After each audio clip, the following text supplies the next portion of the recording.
자, 여러분 안녕하십니까?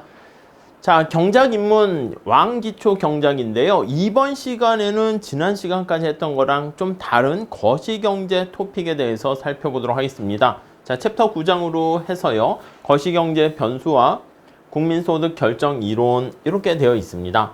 자, 거시경제라는 것은 말 그대로 이게 클 것자입니다. 국가경제 전체로 살펴보는 거야. 여기 뒤에 나와 있는 것처럼 대한민국 경제 전체적인 시각으로 봤을 때 경제 규모가 어떻게 되고 경제 상태가 어떻게 되는가를 여러 가지 거시경제 관련된 변수, 지표를 통해서 진단을 하고요. 우리가 이제 병원에 가게 되면 여러 가지 건강검진을 받아가지고 지표를 보잖아. 그래서 몸 상태가 어디가 얼마나 나쁘다, 안 좋다 그런 얘기를 하게 되는데 이것도 같은 맥락이다 라고 생각하시면 되겠습니다. 특히 국민소득 결정 이론 해가지고요. 국가경제 전체 중에서 가장 중요한 변수가 바로 국민소득이라고 보시면 되겠습니다. 이 국민소득이 높을수록 우리가 흔히 GDP라고 하죠.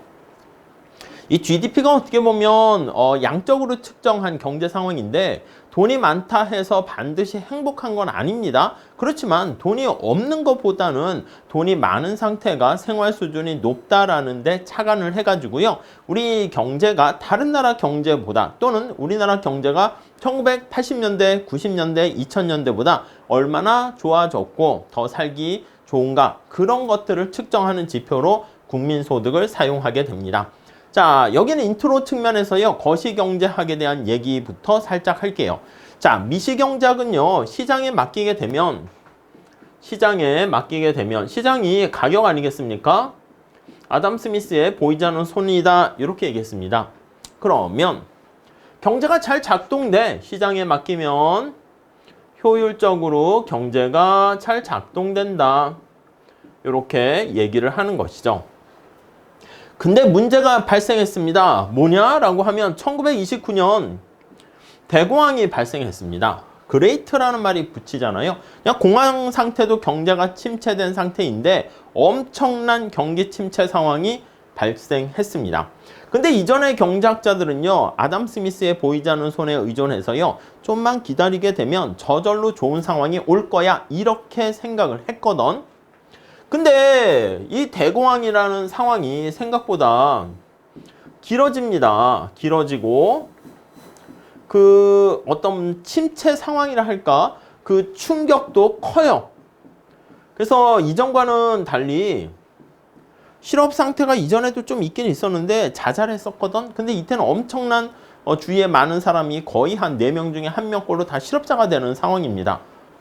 자, 근데 기존의 경제학자들은 이 문제를 해결하지 못했습니다.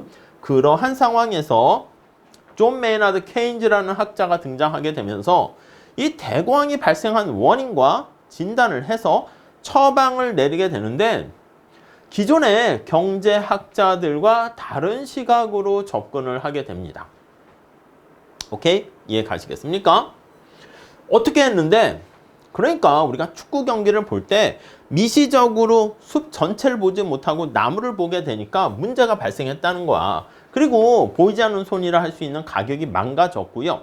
그 기존의 경제학자들을 여기 나와 있는 케인즈가 고전학파다 이름을 그렇게 붙였는데 기존의 경제학자들과는 달리 대공황의 발생 원인이 왜 발생했는가라고 했을 때 수요가 부족했기 때문이다.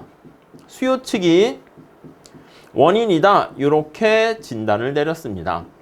무슨 말인데 여러분 닭이 먼저입니까? 달걀이 먼저입니까? 애매하지. 닭이 있어야 달걀을 낳고 달걀이 있어야 또 뿅아리가 생겨서 닭이 되고 이러니까 어느 게 먼저인지는 잘 모르겠어. 수요와 공급은 서로 이렇게 순환 관계를 보이긴 하는데 케인즈가 봤을 때는 여러분 코로나 때 한번 생각해 보세요. 코로나 때 여러분들이 어떤 일을 하고 있었는지 어떤 상태였는지 잘 모르겠지만 코로나라고 했을 때 전염병이 막 돌았을 때 아니 그 코로나로 인해서 삼성의 공장이 폭파가 됐고 뭐 전쟁이 일어났습니까? 아니잖아. 그러니까 코로나로 인해 가지고 뭔가 공급 측면에 문제가 발생한 건 아니야. 근데 사람들이 거리두기 하면서 물건을 사지 않게 되다 보니까 그래서 그렇죠. 물건이 안 팔리니까 재고가 자꾸 쌓이고 그 결과 물건이 재고가 쌓이니까 공장 가동률이 떨어지고 공장 가동률이 떨어지니까 사람들 필요 없잖아. 그 당시만 해도 1929년에는 노동자의 인권 이런 것도 별로 없었거든. 너는 해고야. 이렇게 돼버립니다. 엄청나게 실업이 커지는 거지. 자, 그래서 대공황의 원인이 유효 수요가, 유효라는 건 이제 구매력을 갖춘 그런 뜻입니다. 유효 수요가 부족해지게 되고요.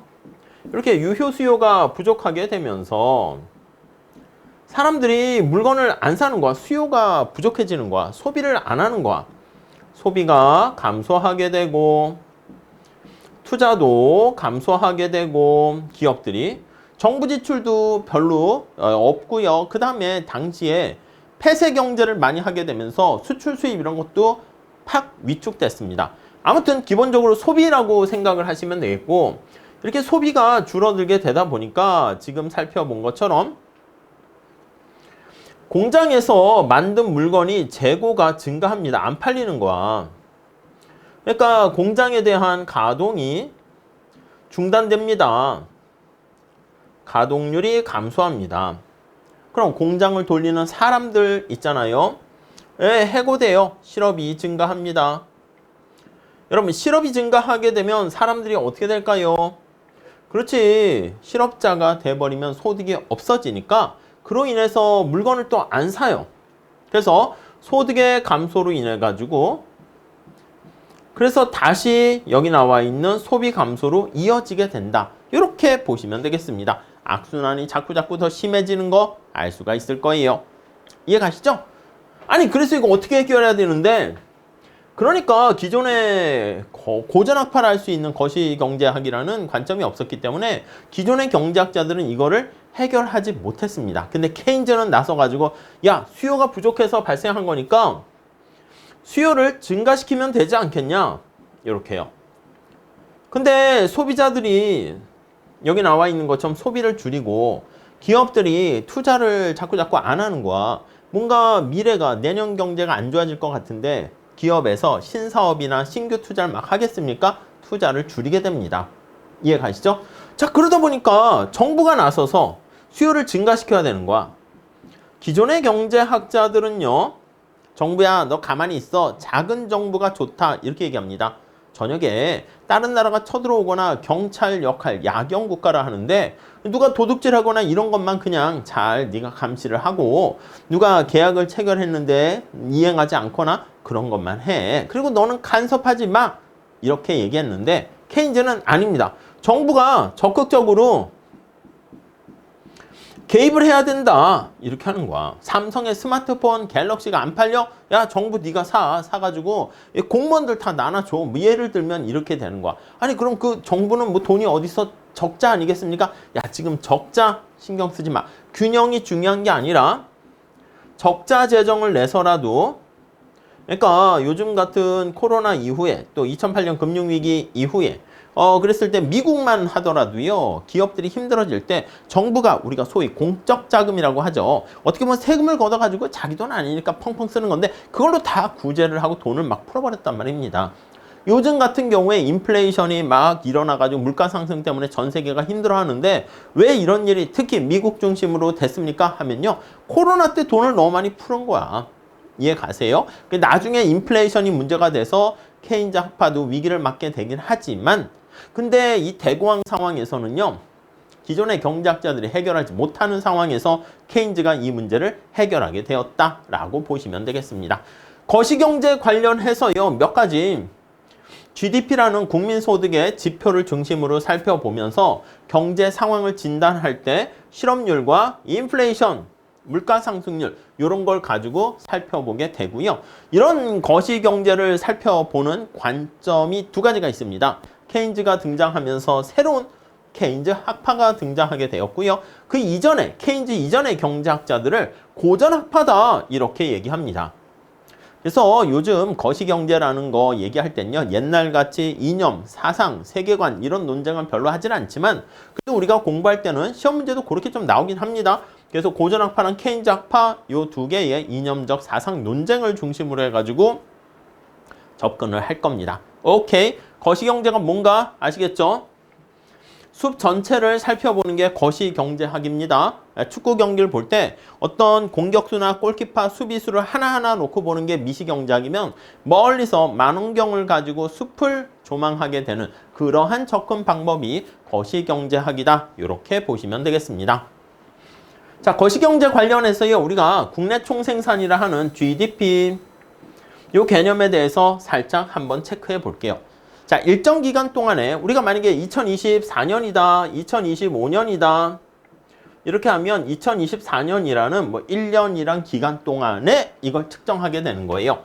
한 나라 국경 안에서 대한민국 땅덩이 내에서 생산된 모든 거를 다 우리가 포함시킵니다. 최종 생산물의 시장 가치, 우리가 최종 생산물을 이용하게 되는 이유는 나중에 기본 강의 때 좀 더 자세하게 할 겁니다. 왜냐면 그냥 전부 다 포함시키게 되면 밀가루, 밀가루, 칼국수 이렇게 되어 있는 과정에서요. 그러면 이걸 그냥 다 더해버리면 밀은 3번 계산돼. 그러니까 이중 계산되기 때문에 칼국수라는 최종 생산물 안에는 밀가루와 밀이라는 그런 부가가치가 다 포함되어 있다라고 볼 수가 있습니다. 자, 그런데 시장에서 거래되는 상품이 뭐 노트북, 컴퓨터, 사과, 바나나 되게 많잖아요. 이걸 한 번에 합칠 수가 없어. 합치는 방법이 시장 가치, 원화나 달러를 통해 가지고 우리가 요거를 계산을 하게 된다라고 보시면 되겠습니다. GDP는 어떻게 우리가 측정합니까? 라고 하면요. 요 3가지 방법을 가지고 측정을 할 거야. 이걸 그래서 3면 등가의 법칙 이렇게 얘기합니다. 자, 우리가요. 어떤 걸 생산을 했어. 그럼 전에 미시 파트에서도 얘기했는데 뭐를 생산해서 가치를 창출해서 뭘 만들었습니다. 그럼 그걸 만드는데 고생한 대가를 지불해야 되지 않겠습니까? 그렇지. 생산을 하게 되면요. 생산에 따른 분배를 받게 됩니다. 이게 분배 국민소득이다. 이렇게 얘기를 하게 되고요. 우리가 근로소득이라든가 임금소득이라든가 자본소득이라든가 이런 걸 얻게 되면은 그렇게 되면 그걸 통해 가지고요. 소득이 생기는 거니까 지출을 하게 됩니다. 그래서 지출 측면에서 우리가 얘기하는 게 이게 바로 나중에 암기하실 겁니다. 소비, C, 투자, I, 정부 지출, G, 순수출 이렇게 얘기할 거야. 그래서 소비, 투자 암기하셔야 됩니다. 정부 지출, 순수출 그거의 총합을 지출 측면에서의 국민소득이고 이걸 지출하게 되면 뭔가 생산된 거에 대한 수요가 발생하는 거잖아요. 그러니까 이렇게 경제는 순환되는 과정을 우리가 살펴보게 되고 이렇게 3가지 측면에서 국민소득을 측정할 수가 있는데 이 값은 같아진다라는 게 3면 등가의 법칙이다. 이렇게 얘기를 합니다. 오케이? 이해 가시겠죠? 생산 측면에서 얘기하는 것은 지금 살펴본 것처럼 뭔가 칼국수가 있다 그러면 최종 생산물 칼국수 안에는 밀의 가치와 밀가루의 가치가 같이 포함되어 있습니다. 이해 가시겠죠? 그래서 최종 생산물의 시장 가치 합 이렇게 하기도 하고요. 아니면 각각의 생산 단계에서 부가가치라고 합니다. 그 생산 단계에서 가치가 밸류가 에디드 되는 부분만 다 더해서 측정하는 방법 그렇게 2가지가 있어요. 머릿속에 살짝만 더 두시죠. 여러분 근데 국내 총생산이라는 것은 뭐냐면 한 국가 내에서 생산된 여러 가지 모든 최종 생산물의 시장 가치인데 아니 이거는 숫자로 나타낸 거 아니겠습니까? 우리가 돈이 많아 점수가 높아 그렇다고 행복한 건 아니잖아. 우리가 대한민국 경제 전체의 어떤 경제 상황을 보고 국민들이 궁극적으로는 얼마나 행복한가 그러니까 우리가 미시에서 후생경제 얘기한 것처럼 행복한가 이걸 측정하는데 GDP가 높다 해서 항상 행복한 건 아닐 수 있다 이겁니다. 그래서 한계가 등장하게 되는 거죠. 삶의 질을 충분하게 반영하지 못합니다. 어떤 사람이 월급이 거의 1,000만 원을 벌어. 근데 하루에 15시간씩 일을 해서 1,000만 원 버는 사람이 있을 수 있고 어떤 사람은 하루에 5시간만 일을 하는데 500만 원을 벌어요. 누가 더 행복한 거야? 월급으로 따지면 1,000만 원 버는 사람이 훨씬 높긴 하지만 너무 빡세게 노동을 하고 있잖아요. 그렇기 때문에 아니 저렇게 빡세게 노동하는 게 행복한가? 우리가 돈을 왜 벌지? 쓰기 위해서, 여가를 즐기기 위해서 우리가 돈을 버는 건데 이런 여가를 선택한 사람 같은 경우에는 소득이 낮아질 수 있습니다. 여가를 선택한 국가는요, GDP가 낮을 수 있습니다. 그래서 삶의 질은 여가에 의해서 결정되는데 여가 같은 것들은 오히려 GDP 계산할 때 빠지게 되기 때문에 GDP를 양적으로 측정할 때 여기 나와 있는 것처럼 퀄리티를 제대로 반영하지 못합니다. 그리고 우리가 생산한 최종 생산물의 양 했을 때 작년보다 노트북을 5개 생산했는데 더 많이 생산했다 할게요. 그럼 우리가 더 많은 양을 생산했으니까 행복해진 건데 여러분 잘 보세요. 10년 전의 스마트폰이나 노트북과 20년 전 노트북과 가격이 대략 한 100만 원짜리, 150만 원짜리 주면은 웬만한 괜찮은 노트북 같은 걸 살 수 있었거든요. 근데 15년, 20년 전의 노트북과 지금 노트북을 보면 완전히 성능의 차이가 확 다릅니다. 그렇기 때문에 이걸 다 곱할 때 우리가 시장 가치로 여기 표현을 하게 되는데 똑같은 100만 원짜리 노트북을 5개 똑같이 생산해도 그 안에 퀄리티가 기술 혁신으로 인해서 좋아지게 되면은 삶의 행복과 후생은 더 높아지게 되는데 GDP에는 그런 퀄리티까지는 반영되지 않는다. 이렇게 보시면 되겠습니다. 자, 이렇게 해서 우리가 GDP에 대해서 살펴봤고요. 그 다음에 물가지수와 인플레이션 요걸 살펴볼 겁니다. 우리가 나중에 그래프를 어떤 그래프를 볼 거냐면 이렇게 축 2개를 가지고 얘기를 할 겁니다. 여기는 우리가 Q라는 게 있는데 이 Q를요 미시에서 얘기한 생산량을요 다 더하는 거야. 그래서 보통 Y라고 써서요 이걸 이제 국민소득이다 해서 GDP다 이렇게 얘기를 할 거고요. 여기도 상품의 가격, 사과, 배, 바나나 이걸 다 가격이 있는데 서메이션에서 합합니다. 이렇게 합한 거를요 우리가 이것도 뭐 P라고 쓰긴 하는데 물가 지수다 이렇게 얘기할 거예요. 물가 지수로 나타내서 물가 지수 이렇게요. 오케이, 이해되시겠습니까? 자, 그래서 우리가 국가 전체 경제를 살펴볼 때 2가지 지표에 대해서 초점을 많이 맞출 거야. 요 Y라고 쓰게 되는 국민소득 GDP와 P라고 쓰는 이것도 P인데 여기 하첨자 개별 상품들을 다 서메이션 한 거라고 보시면 되겠습니다. 그걸 다 모은 물가지수 이렇게 해서요. 요게 이제 우리가 인플레이션과 관련된 얘기가 여기에 얘기할 거야. 물가가 올라가게 되면 그게 인플레이션이 발생하는 거지. 그리고 여기 국민소득과 관련된 게 요게 바로 unemployment 해가지고요. 실업과 관련된 변수가 여기 나오게 된다라고 보시면 되겠고 그래서 나중에 이 수요 공급도 미시랑 비슷하게 근데 모든 걸 다 더했잖아요. 그래서 aggregate에 A자가 여기 들어가서 AS, AD 모형 이렇게 얘기할 겁니다. 오케이? 이해 가시겠죠? 자, 그래서요. 물가라는 프라이스 레벨이라는 것은 수많은 상품들의 가격 변동을 종합해서 하나의 수치로 나타내는 겁니다. 그렇게 해서 비교할 수 있게 물가지수는 기준 연도에 기준 시점의 물가를 100으로 해가지고요. 그러니까 2020년도를 100으로 해서 2024년도에 110이 됐다 그러면 100을 기준으로 했으니까 물가가 10% 올랐구나 쉽게 알 수가 있겠죠. 그래서 비교 연도의 물가를 쉽게 파악하려고 노력을 하게 됩니다. 자, 물가지수에는요. 소비자가 주로 사용하는 품목 여기 상품 묶음들이 상품과 서비스의 묶음들이 이렇게 있어요. 근데 소비자가 주로 사용하는 물건들이 이렇게 품목이 있겠지. 아이스크림이라든가 등등등. 생산자가 주로 사용하는 상품 묶음들이 있겠죠. 이걸 전부 다 전수조사하기 어려우니까 품목을 몇 개 정해서 골라서 측정을 하게 됩니다. 뭐 시멘트라든가 철근이라든가 이런 것들은 생산자가 많이 필요할 거야. 여러분도 뭐 시멘트, 철근 자주 사십니까? 그건 아니잖아. 그래서 소비자가 주로 사용하는 상품 묶음들에 모아가지고 물가로 나타낸 게 소비자 물가지수가 되겠고요. 생산자들에게 초점을 맞춰서 생산자들이 주로 거래하는 상품 묶음들에 초점을 맞춘 물가지수를 생산자 물가지수 이렇게 얘기할 거고요. 그리고 GDP에는 이 모든 게 다 들어가지 않습니까? 소비자, 생산자 필요로 하는. 그래서 이 모든 걸 다 서메이션 해가지고 계산하게 되는 것을 GDP 디플레이터 이렇게 얘기합니다.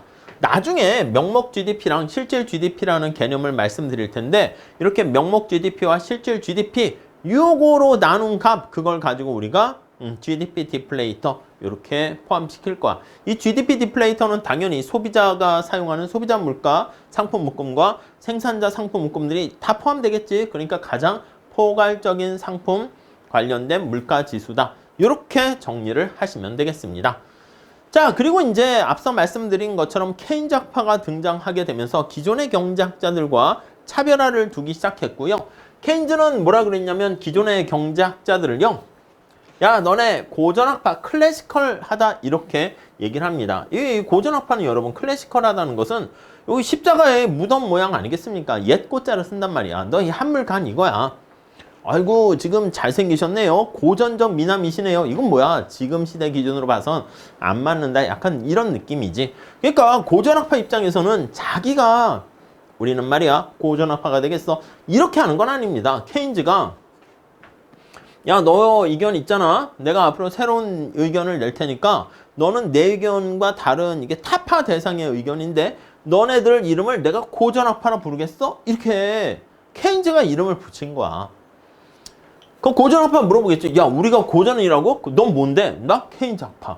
대단하죠. 그러니까 수많은 고전학파 경제학자들도 많은데 케인즈는 다 그 사람들을 아담 스미스, 멜더스, 리카르도, 마샬 이런 사람들을요 전부 다 고전학파에 밀어버리고 자기는 케인즈학파다 이렇게 얘기했으니까 야, 평범한 사람이 아니죠. 고전학파는요 뭔가 생산과 공급이 중요하다 이렇게 했습니다. 그래서 우리 자원이 희소하기 때문에 낭비 없이 완전히 고용할 수 있는 이 완전 고용이죠. 낭비 없이 생산하는 게 제일 중요해. 그럼 어떻게 하면 희소한 자원을 가지고 파이를 가장 크게 만들 것인가? 거기에 초점을 맞추고 있는데, 오케이? 자, 그래서 이 고전학파 이론을요, 대부자금 시장 이론이라고 얘기합니다. 실물 시장에서 대부자금의 공급, 그걸 저축이라 그러고 그냥 이름만 들어두세요. 그리고 이 저축이요, 투자로 연결이 됩니다. 그렇잖아. 우리가 저축을 할 때 은행 같은 데다가 저축을 하게 되면 저축을 한 대가로 저축에 따른 이자 수익을 얻게 되죠.